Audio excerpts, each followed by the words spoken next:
In this episode of BearPodcast, Are mobile apps to blame for the rise in STDs?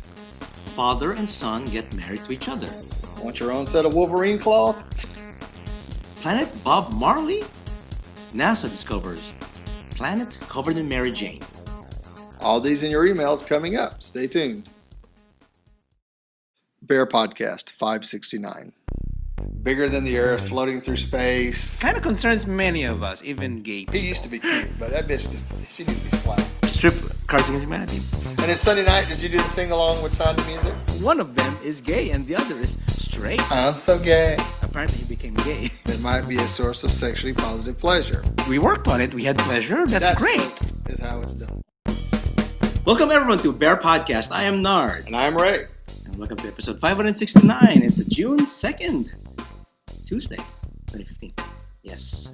And we're dry this time. It stopped raining for a while. Yeah, we're in Houston right now, and it's been raining so hard for the past week. And last weekend was horrible. Our softball games were all postponed. We weren't able to play, so we just went out for a brunch. It's pretty much it. What about you? Oh, you're not here. I wasn't here for the downpour. I was in D.C., which we landed in D.C. on Thursday, and it was cold and rainy. Like, you needed a jacket type cold. Okay. We're like, oh my God, we didn't bring any warm clothes because we've been here in Texas. And they were like, oh, it's supposed to be changing tomorrow. And then the next day it was in the 80s and sunny all weekend, the rest of the weekend. So while y'all were getting torrential floods here. Yeah, that's true. So. It was not fun. I mean, people were, what was it last week? Yeah, we skipped a week, by the way. Yeah, we took a break last week because since Ray was out of town. But yeah, it rained. It's really bad in Houston for the past week. And over here, over in the suburbs, it's okay. But downtown Houston, it's all flooded and everything. And well, it's built next to a bayou, so yeah. Mm-hmm. I mean, they've always had this problem, so that's right. It's not like it's a big surprise. Mm-hmm. It happens about every 8 years. Everything gets flooded out. Remember the last time? What happened last time? It was Allison. Oh yeah, Allison. Yeah. The tropical storm that just came in off the Gulf and just kept circling and circling and circling, and next thing you know, everything in Houston's flooded. So. Yep. Mm-hmm. It's really sad. Well, you escaped that. We're in DC. What happened to DC? I was up there to meet some of Robbie's extended family, his cousins and stuff. So we hung out the weekend with them and had a great time with the family.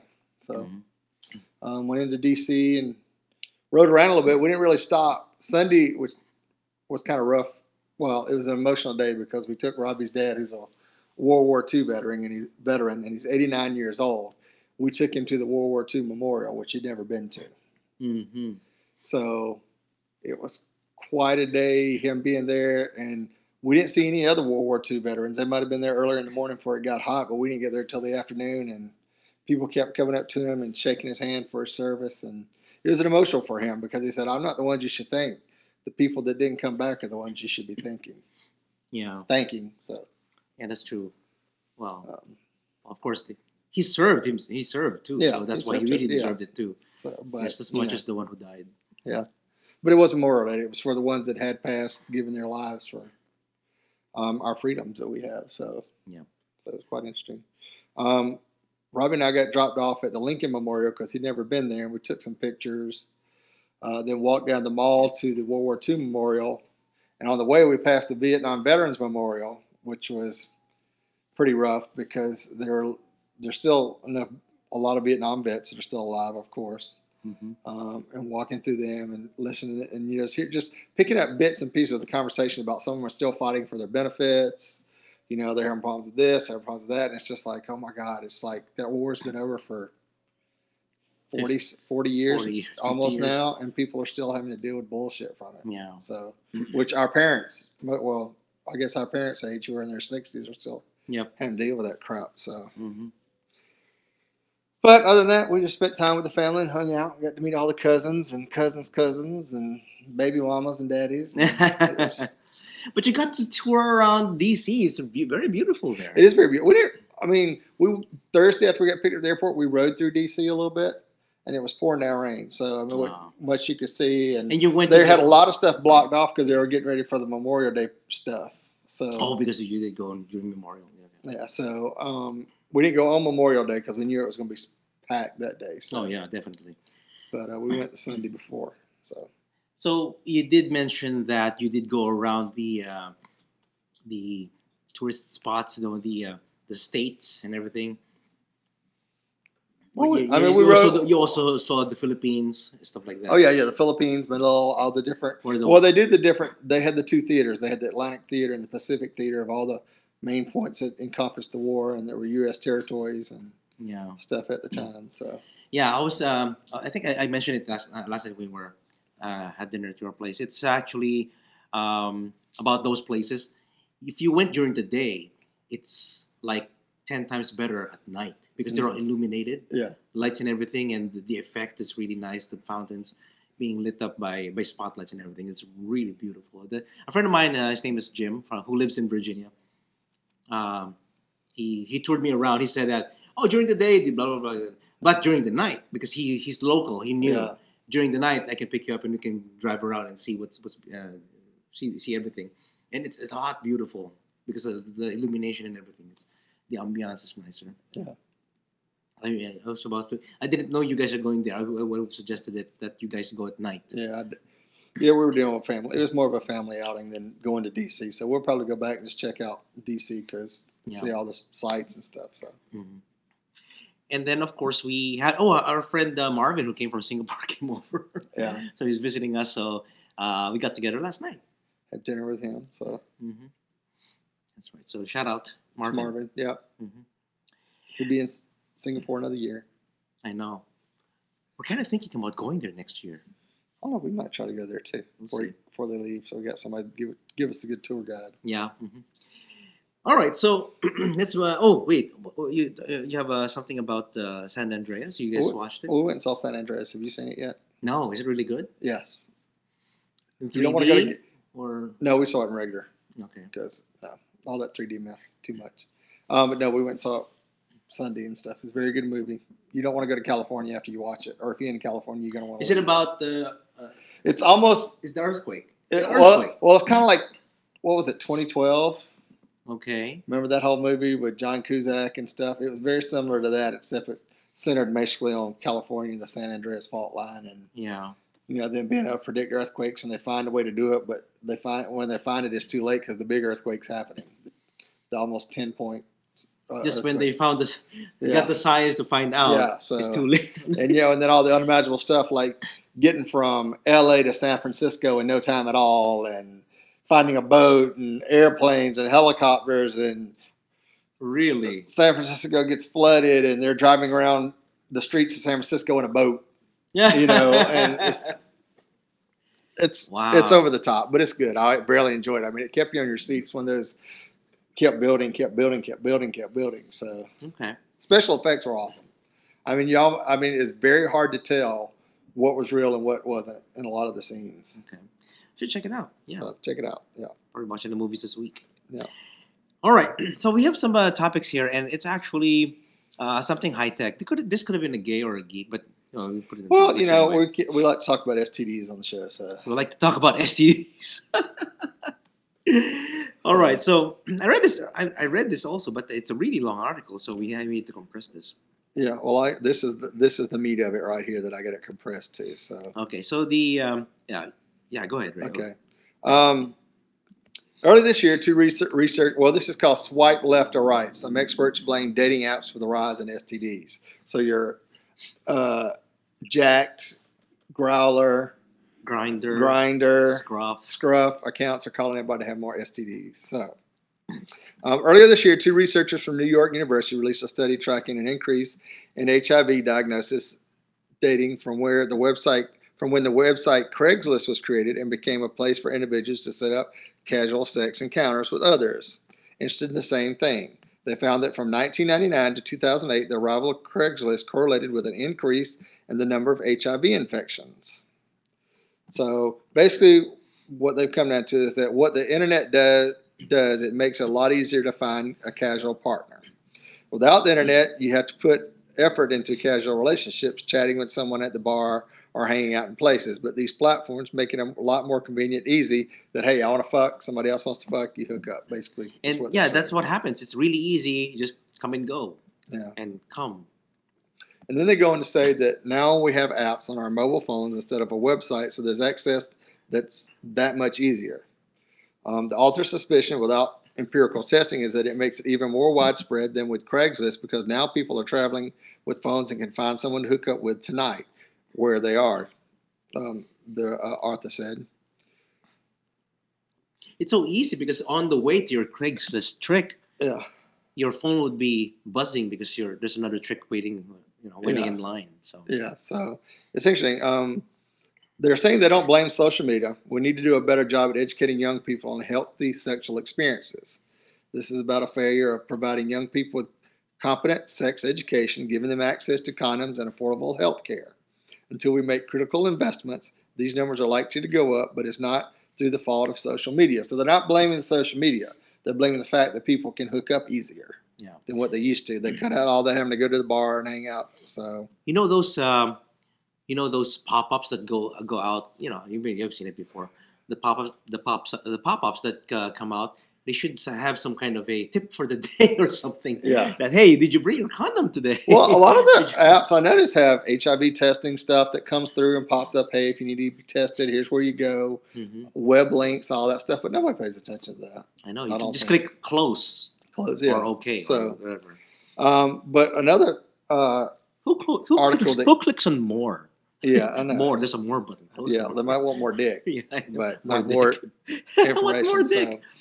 But one of the other things in the article, it says other health research cited another new development having what they believe was a significant impact on HIV in recent years. PrEP, or pre-exposure prophylaxis, a daily medication that can reduce the rates of infection for individuals exposed to HIV. The approval of the drug, known commercially as Truvada, by the FDA in 2012, was hailed as a breakthrough moment in HIV prevention. New York Governor Andrew Cuomo said he hoped to end the AIDS in New York by 2020, in part by widely implementing the new drug. But uptake has been slow among the HIV-negative individuals, according to researchers, which some say is down to doctors being reluctant to prescribe it, as well as a stigma that it fuels promiscuous behavior. Yeah, that's how I feel about it. Yeah, so sum it up, in the last 5 years, there's been a major change in the U.S. in the way we approach trying to prevent HIV, in particular PrEP, which is really good, but it's led people to question whether they still need to use condoms, and it's decreased the stress on the need to have safe sex. So if you're in PrEP, the apps and PrEP and all this other stuff, they're saying, well, people, the advent that people can hook up easier. I mean, it used to be back in the day before we had the internet on our phones, we had to go to a bar and work at it. Not that a lot of bars you went to, you had to work at it that hard. But even the low-tech ones, they have magazines back then. I remember. Yeah. I have Bear magazines upstairs that or the best used to be the message boards where you could get, like in the back of Houston Press or Metropolitan Spirit, there are ads looking for people to date or whatever. And stuff like that. Some time ago, I was looking at the magazines that I have. American the 1-900 phone lines were big back in the 80s. Bulk mail. Who remembers bulk mail? You guys remember bulk mail? MALE, bulk mail. American Bear, American Daddy. There's so many magazines back then, and you look at the back, and then you see some ads, and there's some from Houston, and we'll say, "Oh, I know that guy." It's just funny. This is we're talking about magazines from. God, I feel old now. I have magazines from 10 years ago or 15 years ago. Actually, I got it from, where did I get it? I think I bought it from Drenched Fur a couple of years ago because somebody's selling them. Anyways. The first time back in the 90s, mid-90s, I think, when I was trying to meet other gay guys, it was in the back of the Metropolitan Spirit in Augusta, Georgia, which is kind of like the Houston Press. It's like a alternative newspaper. I thought it's a building. No. In the back of the building. Instead of calling Houston Press or, it was a newspaper rag that had a bunch of advertisements in it. And then you also had all the strip clubs ads. And then in the back was a personals thing that you could put personals in. And you could actually write a letter and mail it to somebody. Mm-hmm. And they would put it in their box and they could go by and pick it up. Or they had a 1-900 service you could call and put in their box number and leave them a voice message and they could call you back. Oh, God. So that was There's still services like that. Right I'm sure there's still services like that. But I don't think they're as big anymore because you got an app now that if you want to go do stuff. Yeah. You buy all that, and you're not paying anything unless you buy the app or paying for the extended exposure on the app. Or if you have the pro version. The pro version of the app. Version. But it's saying that the increase in the ease to get a piece of ass or dick. It's really easy. It's really easy, and that people are not taking the precautions that they need, and STDs are on the rise. Mm-hmm. Yeah, that's pretty scary because people, well, I don't know, because people even lie or on their profiles. Well, people would say, I've been tested like last month, or they have a date. Last tested HIV. Some would say, I want PrEP, so let's party, something like that, or let's hook up and then call your friends. Yeah. That's kind of weird. You can date someone. Oh, call your friends. Well, I don't think if they're on those apps looking like that, it's really a date. It's really okay. It's an orgy. It's an orgy. They're looking for an orgy. Yeah, I wonder how many of you guys hooked up on the on Growler, and instead of a 1-on-1, you ended up in an orgy. Send us your stories. Send us your stories. That'd be great to hear. We will read them here on the show. So let us know. What do y'all think? Do y'all think the rise of mobile dating app, I guess dating apps as they like to call them, it's a hookup app. Has hookup apps. Hookup apps is causing the rise in STDs. Yeah. Or contributing to the rise in STDs. Yeah. Because the ease is so much easier. I think so too. And I think it might be easy. Maybe it'd be interesting if they could figure it out which is the highest category in age group. Because younger people getting these apps now, and they're getting on them when they're 16, 17 and using them. Yeah. And they don't have the self-control or the whereabout. They just want to have sex with somebody. And they're going out and doing all the stupid shit. Mm-hmm. And that's what's, that's some of the being young and dumb and full of cum. Mm-hmm. And maybe an STD is coming from. So, all right, let's go to Entertainment Ray. Okay. Besides San Andreas, last week I watched a movie called Big Eyes. Have you ever watched it? No. I recommend it. For people, Amy Adams in it. Well, it had Amy Adams in it, but for people in my age group, you might have remembered your grandparents or your parents having a Walter Keane painting or print in the house hanging on the wall, and it was usually the face of a child with these really big eyes. So it's the story about the painter who is actually Margaret Keane, who actually did all the painting, and her husband took all the credit for it. Okay. And he made her famous and did this, but she had to be locked in a room doing all the paintings while he was out selling and like, oh, I did it. And oh, really? Finally, after years of doing this, she got fed up and told the truth. So the movie's all about them meeting, their rise to fame with all the Keane stuff, her coming out, the lawsuit that ensued, and all that stuff. So I highly recommend you watch that. It's a pretty good movie if you like. It's kind of a mockumentary thing about her life. Where'd you watch it? Huh? Netflix? It was on demand, I think. On demand on so it might be a Redbox now. Okay. So. All right. So that was pretty cool. And Maynard, some other news that came out this week. World War Z 2. And remember the World War Z back then with Brad Pitt. It was kind of intriguing premise, but I don't know what they're going to do this time. So although initially a sequel was scrapped due to all the delays, but the surprise runaway success of the movie quickly led for a sequel to be considered.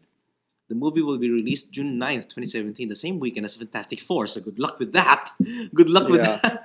The cast has yet to be announced, but it is hotly tipped that Brad Pitt will return in the lead role with Juan Antonio Bayona in the director's seat, and Stephen Knight from Pawn Sacrifice has their task of writing the script. I wonder what they're going to think of now, because it was based on all these zombie things. Well, yeah, but it's based on a book, so I think there's a couple of books in the series. Oh, so it's a book. Oh God, it's I don't know which one has books. It's World War Z, and then I forgot the other one is Light Z Planet or something like that. I forgot because I looked at all of them when I originally watched the movie, but I haven't bought any of them and read them. So, but anyway. If you're a fan of the books, let us in and give us a blurb about the books and tell us about what you think about it and how you think what they're going to base the movie on. So, also, we got a bunch of summer gay LGBT TV shows coming out this summer. So I want to give you all a heads up on those. The first one is on ABC. It's called Becoming Us. The docuseries from 9 Seacrest Productions chronicles the life of a Midwestern teenager named Ben who shortly after his parents' divorce discovers that his father is transitioning into a woman. Oh, kind of like Caitlyn Jenner. Ben's girlfriend, Danielle, also has a transgender parent, which helps deepen their connection. So that's June 8th on ABC. You want to take the next one? Of course, one of my favorites. I'm waiting for this. Oh my God, it's a couple of weeks. 10 days from now. So the latest, Orange is the New Black, of course. The latest prison set show that launched Laverne Cox onto pop culture radar and turned binge watching into an art form returns for a third go-round. Yeah, third season. So the entire season will be available for streaming on Netflix upon its release on June 12th. Which means you probably shouldn't make any plans that weekend. Yeah, I'll probably binge watch it. That's pretty good. A lot of people. I really enjoyed it. I was surprised. It's even got one of my favorite characters, which is Kate Mulgrew playing Red. Yeah. So, Clipped, which is coming to TBS on June 16th. Max Matchnick and David Cohen, the creators of Will and Grace, are serving up a new sitcom this summer that stars Ashley Tisdale of High School Musical infamy fame.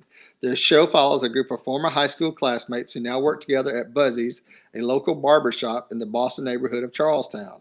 It is worth noting that Cheers alum George Wendt plays the role of Buzzy, the former owner of the barbershop who happens to be in a long-term gay relationship. Oh my God, George Wendt as a gay character? Yeah.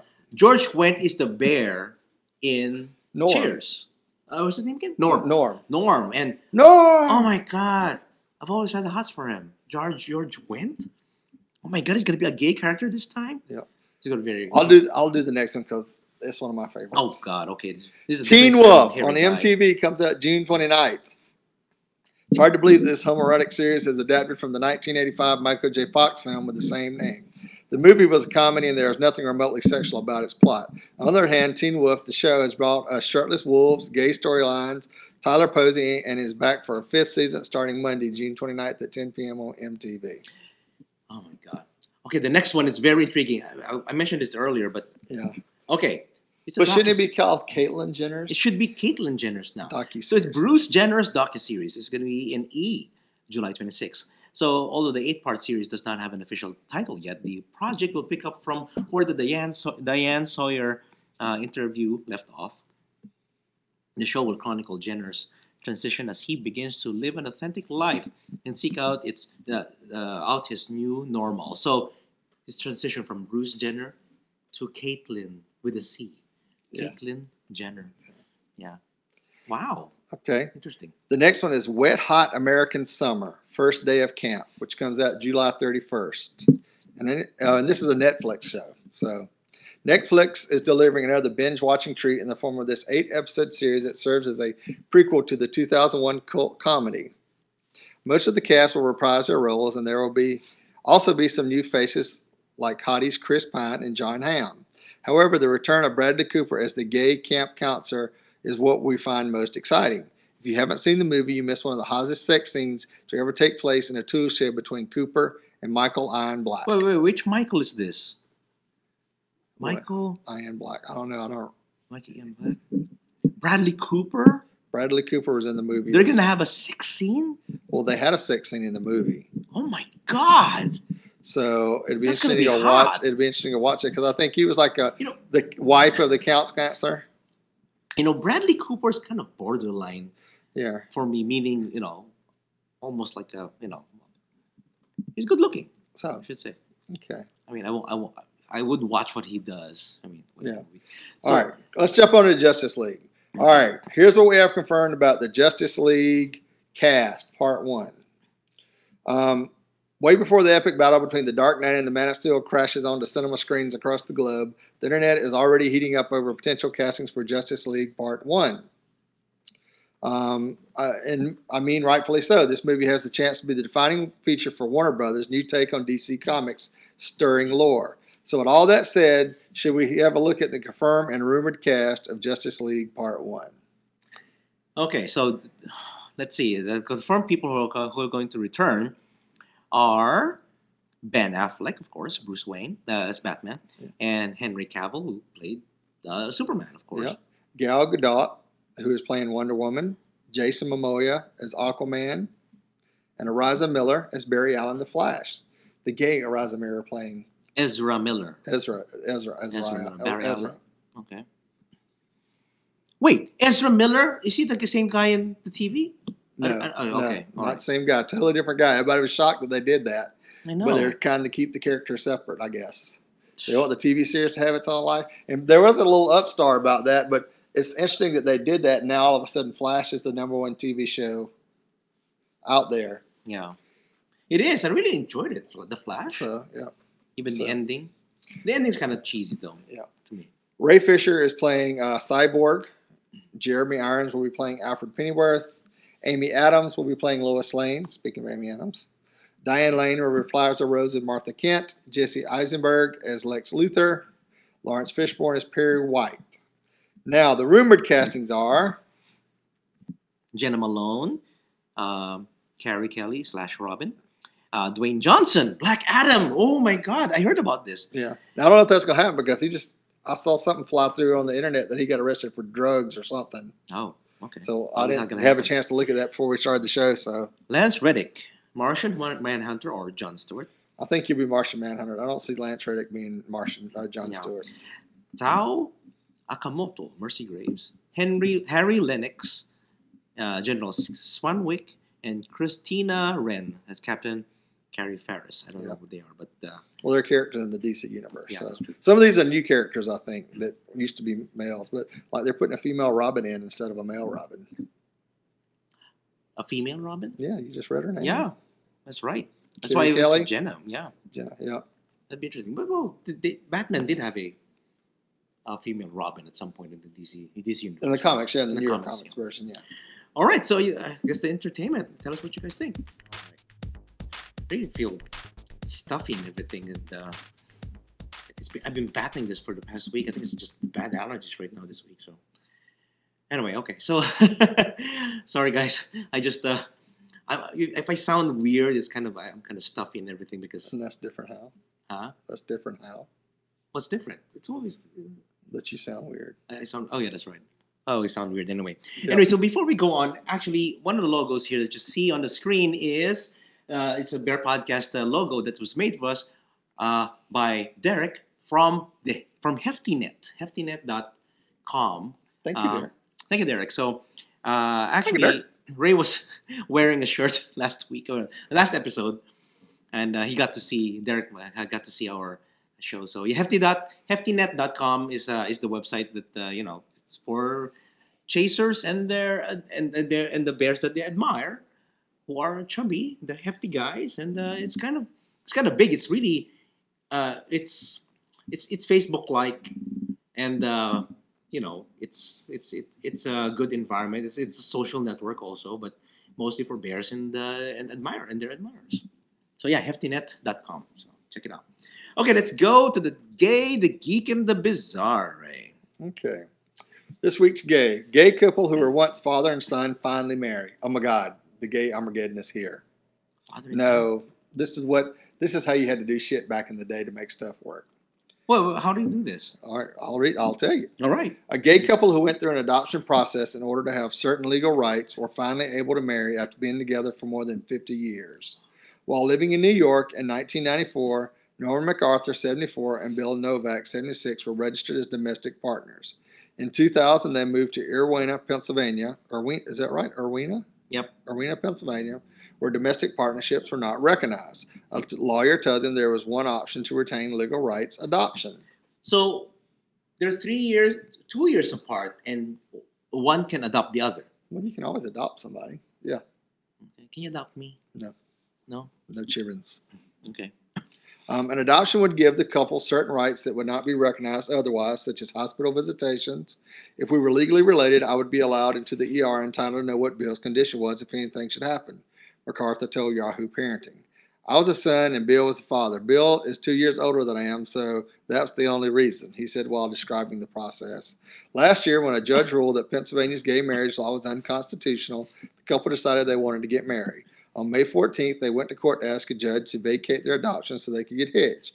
We had 30 friends in court to show that this case was out of the ordinary, that the judge knew that, and when the judge signed the orders for our friends burst into applause, and I burst into tears, MacArthur said.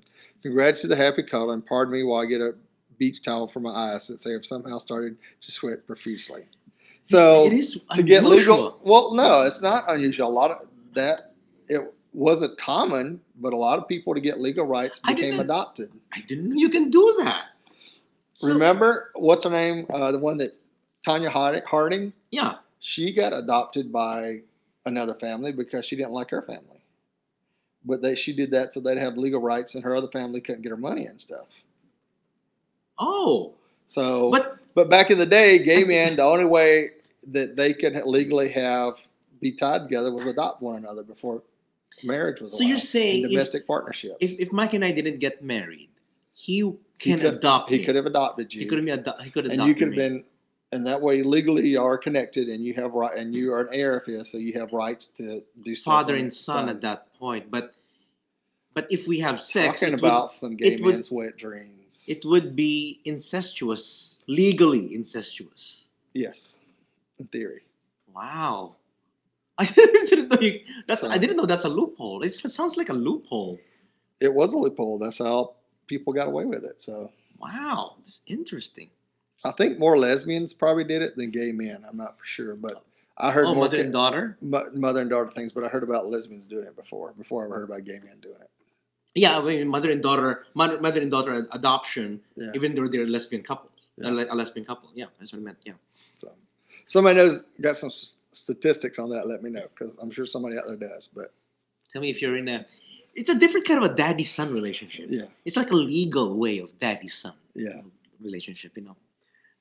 Okay, so let's go to the geek. I like this because very soon, 3D printers are becoming very, very popular. Next time we'll be making our own. I just want a replicator, so I don't have to cook. Right. So working Wolverine claws made with a 3D printer to celebrate the release of the new MyoWare muscle sensor, the team at Advancer Technologies have put together a tutorial video showing you how to create a 3D printer Wolverine claws. Snicked. You can do that. How do you make the sound effect? In the comic book, it's NIKT. Stick. Okay. The fourth generation MyoWare sensor allows you to trigger the snicked. Snicked. The snicked of claws popping by just flexing a muscle. First time I'm reading this. So Make Magazine has some additional step-by-step instruction on how to make claws of your own. But first, you'll need to make sure the MyoWare gets funded over the Kickstarter campaign. Yeah. They're not made of adamantium, but for now, they're the next best thing to being an actual mutant. So there's a video that Mayor can post in the show notes so you can go look at it. So you're saying it's really just Well, it's the whole thing about the sensor that when you do the muscle, the claws shoot out and retract. So I wonder how much is their Kickstarter campaign now. I don't know. You'll have to go check it out. Let me see. Open in Chrome. Redirecting. 504 backers. 29,205 pledged. Oh my God! Everybody wants to have this. Yeah, everybody wants Wolverine claws. Pledged 29,000. 10,000 was the goal, and it's not 29,000. Wow, impressive. Sweet. That's always good when you make more. Yep. So, okay, this is bizarre. NASA discovers new planet covered with marijuana. It's not real. It's real, man. Okay. If it's on the internet, it's real. Yes, it's real. NASA has announced this morning they have discovered a planet completely covered with marijuana.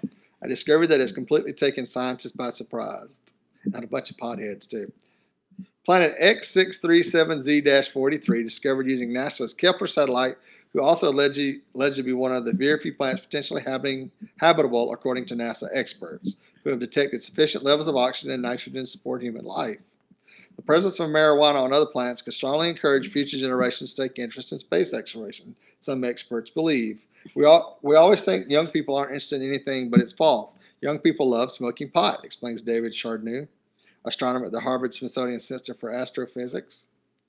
Chlorophyll concentration analysis generated by Kepler led us to believe that the level of THC in these marijuana plants is 3,000% higher than the plants found on Earth. If that doesn't motivate young people to explore space, I don't know what will. It makes the expert clearly enthusiastic. Regardless, marijuana will without a doubt be a valuable and indispensable resource for interstellar trips. Imagine if it takes 140 years to travel from one planet to another. Let's just say going to be a very long trip. You better have rolled yourself a couple of joints for the road, he admitted with humor. Since the discovery, NASA has launched a campaign on social media to name their new planet, and so far, the name Barb Marley has taken the lead with 2,094,367 votes at the time of this report. This report, however, is a hoax. Although I wouldn't be surprised if some pothead in NASA didn't end up coming up with it. Why would even they think about that? So it's a hoax, guys. Okay? It is a hoax, yes. It's a bizarre. It's how marijuana's growing on the planet. You can barely see it. All they can do is tell if it's got oxygen and water, basically, and based on chemical refractions. And yeah, but it would be nice if people do get interested in the space exploration again, because it's been. But I got a better name than Planet Bob Marley. What? Stonehaven. Stonehaven. Stoned heaven or something like that. Stonehaven. You want to get stoned. So okay. We have some listener feedback. A lot. Do you want to read that, or you want me to read it? There's two of them. Oh well, I'll read the one that I got. All right. From Mr. Greg. Hi guys, a long-time listener, first-time emailer. I take exception to that comment in the last podcast, Undercover Chasers. There's a reason that some of these people are single at that age. Mm-hmm. Not everyone. I think you hit a nerve again, Ray. I think I hit a nerve, yes. Not everyone who is single is crazy or weird or has a chicken fetish. For at least 30 years, I am 49. I've been single. I've wanted to be in a relationship, but I will not be someone's sugar daddy. I date 40 plus. I'm not into fucking around. Is anyone monogamous? Well, I'll be a couple if you need to spice things up and use another person for the night because your own relationship is boring. I'm a person of color. The bear community has and always will be for white gay men with few exceptions. The very definition of a bear is white. Does anyone in the bear community consider a black person attractive? Yes, they do. I met the owner of Bear Films at Camp Bear, Temple Fair Lodge, in 2010, and he told me he could never date a black because of the smell. What? So I am in the military. I can still lose my job if outed. As an officer, nothing has changed with the end of DADT. Don't ask, don't tell. So yes, I'm single because I will not sell or expose myself to HIV. I want to fall in love with someone who will not cheat on me or simply want a meal ticket. Greg. All right, Greg. I'll talk about the Undercover Chasers because here in Houston there was a couple. Well, there's one in particular that was in his 20s, and he was into bears, but he wouldn't publicly date bears because of what his friends thought about him dating big fat guys. Really? Yeah, I remember that. You mentioned that. That's why we had the title Undercover Bears. Undercover Chasers. Undercover Chasers. So, but that was his choice because he had an issue with what his friends thought was more important than his own happiness, I guess. So for years he ran around Houston in the bars being all Mr. Super Twink, and then at night he was all calling up the bears trying to hook up. So on the Is this somebody I know? Yes. Oh, okay. Because they're not like that. They're not like that anymore. I think they hit 30 and finally realized, what the fuck am I doing? Just fuck anyone. Well, no, I think he's just like, I don't care what my friends think anymore. Oh, okay. Now he's a full-blown chaser. Yeah. Okay, so, it's not and that's where that came from, the Undercover Chaser. Well, that's the title. It's just that Greg was talking about being a sugar daddy, being single and everything, and automatically you're a chicken hawk. No, you're not. Yeah. You're not. Not. So there are people that are chicken hawks, though. Yeah, there are some. I know one. I know a couple. So they can't date anybody over the age of 18, it seems like, or 25. So yeah. Well, but whatever floats your boat. Yeah. It's a free country, so you do. And Greg, it's sad to hear that because you're an officer in the military, you still can't be open about who you are. Yeah, I thought that's okay now. Well, apparently not. Legally it is, but when people around you are still. Yeah. So, because I guess as an officer, outing is the way to. Well, I know. Well, anything that as people move up as officers, a lot of political bullshit as much as hard work. Because I know a lot of people work their butts. Military don't ever get moved up because they can't be political. But because I had somebody that I was friends with at one time that was like that, and they were like, they got all these great rankings and stuff, but they wouldn't play the political game, and they never went anywhere. So, or it never seemed like they went anywhere in their mind. So, Mm-hmm. But anyway, so Greg, thank you for writing in. Let us know what you think about other shows. So let us know more. We love the feedback. So. Yep. Mm-hmm. Okay, another email from Henry, actually. He says, "Hi, guys. Enjoyed your last show, 568. I'm glad you picked up on the media flurry about the Justice Ruth Bader Ginsburg, RBG, presiding over a wedding of two men. This really is an important development in the fight for equality." Yeah, if you got a justice doing it for you. But did you know that this was not the first time she has done so? Last summer, on June 21st, 2014, the notorious RBG married operatic countertenor, nice, David Daniels and conductor W. Scott Walters in a ceremony at Dumbarton House in Georgetown, Maryland. And they sent some pictures here. It's pretty nice. It's just that I guess this was not very publicized. I guess. Yeah, but they wouldn't. I don't think last year they had the big decision in front of the Supreme Court. I think that's what's going on now. Is the whole thing about is gay marriage legal or not? Yeah, and it's going to be this month. And it's supposed to be released some point this month. And the whole thing of what she said in the wedding when she was doing the nuptials, people took that as like she was hinting at the way what's coming up. Yeah. Without actually saying what's coming up. So whether it's true or not, we don't know. But we thank you for letting us know about that. That's cool. I wish you'd come marry me. It'd be cool. Oh, yeah, that'd be nice if the notorious RPG would do that. Okay, here's an email. Actually, it's a posted comment on the YouTube. Actually, it's where did it come from? It's from Heftynet. Oh, it's a message from Heftynet. So yeah, he said, I guess this was Derek. He says he loves the shirt. It's a post on Facebook. So no, on YouTube. It's keep the emails coming. It'd be always great to hear from you guys. It's also good to hear from Greg and Henry and everything, and getting some feedback about these stories and my comments. Yeah, sometimes directed to Ray. Yeah. What is it that you said? Well, I was talking about undercover chasers because there are chasers out there, and I know we were talking about stuff, but I said there are also these people that are like all down low about into bears, and they don't want other people to know because they seem like they're embarrassed about it. Okay. Where there are other chasers that are like, woo, like bad boys, let's go. Oh yeah, dip me in the pool. Throw me in the pool. Throw me in the pool. Yeah, I'll run all up in between them all night long. Okay.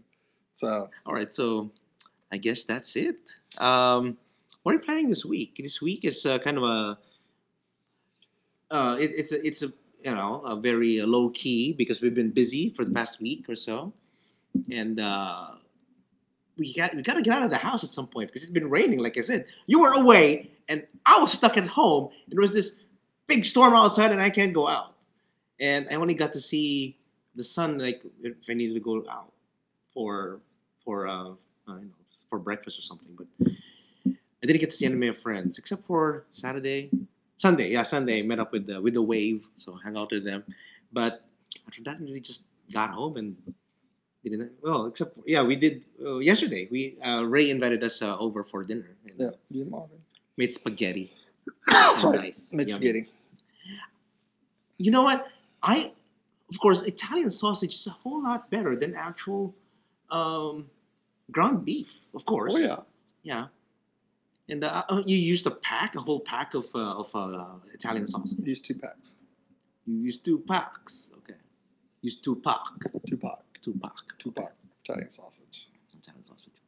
Anyway, so I guess that's it. Thank you everyone for watching or listening. If you want to contact us, send your emails to show@bearpodcast.com. Or if you'd like to voice your opinion or comment on an article we've talked about on the show, then leave us a voicemail at 206-222-2327. I was trying to flip it in my head again. That phone number again is 206-222-BEAR. Leave us a voice message and we'll play it on the show. Yes. And subscribe by iTunes, YouTube, and Vimeo. And you can also follow us on Facebook and Twitter. And you can listen to the show on Stitcher Radio and the Bear Radio Network. And go to the official website at BearPodcast.com. Thank you everyone for watching or listening, and we'll catch you guys in the next episode of Bear Podcast. Many moves and many hugs. Woof, what a bear.